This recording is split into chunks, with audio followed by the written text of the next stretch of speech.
First part में हमने इसी क्वेश्चन पेपर के पहले 2 क्वेश्चन किए थे, जिसमें हमने एमसीक्यूज और क्वेश्चन नंबर 2 को डिस्कस किया था। Next question is third question है कि give complete name of CNG and LPG.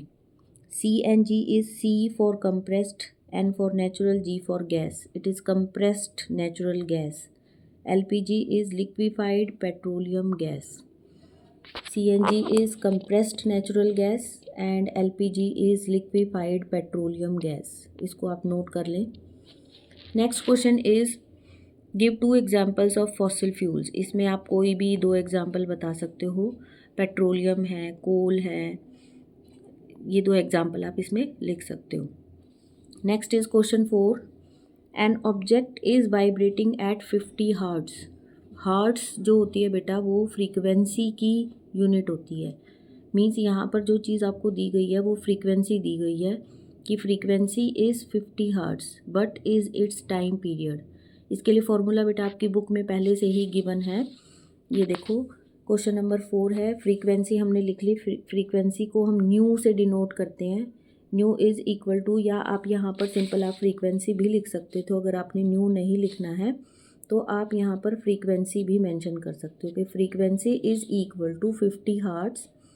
Frequency का जो फॉर्मूला होता है that is 1/t and t is equal to 1/न्यू हो जाएगा। न्यू की आप वैल्यू पुट कर दो 1/50, it will be equal to 0.02 seconds. t की वैल्यू इसमें आपको कैलकुलेट करनी थी, वो आपकी कैलकुलेट हो गई है। 2 नंबर का क्वेश्चन है, जब तक आप इसकी यूनिट नहीं लिखोगे तब तक 2 नंबर पूरे नहीं मिलेंगे। तो आपने इस चीज़ का भी ध्यान रखना है कि आपने मार्क्स पूरे लेने हैं। तो अगर आपको मार्क्स पूरे चाहिए तो आप इसकी यूनिट को मेंशन करोगे। नेक्स्ट क्वेश्चन देखिए बेटे, observe the following circuits carefully, in which circuit will the bulb glow. इसमें ये वाला सर्किट दिया हुआ है और एक ये वाला सर्किट है। Give your answer by writing yes और no for both A and B. यहाँ पर आप देखो एक सेल है, बल्ब है और एक पीस ऑफ कोल दिया हुआ है। पीस ऑफ कोल जो है दैट इज़ एन इंसुलेटर। वो करंट को बल्ब तक पहुँचने ही नहीं देगा। सेल से बल्ब तक जब करंट नहीं जाएगा तो यहाँ पर जो बल्ब है वो ग्लो नहीं करेगा। तो यहाँ लिख दोगे आप नो। इस केस में देखिए यहाँ पर बीच में आयरन नेल है। आयरन जो होती है वो एक कंडक्टर है जो कि करंट को अपने अंदर से पास होने देगा। सेल से ये करंट पास होकर बल्ब तक चला जाएगा और जब करंट जाएगा तो ये बल्ब ग्लो कर जाएगा। तो यहाँ पर आप लिखोगे yes, it will glow. Reason पूछे तो आप यही दोगे कि कोल जो है that is an insulator, it can not pass current through it, और जो आयरन नेल है that is a conductor. Next question देखो बेटा, most liquids that conduct electricity are solutions of dash and dash. यहाँ पर आप लिखोगे एसिड्स,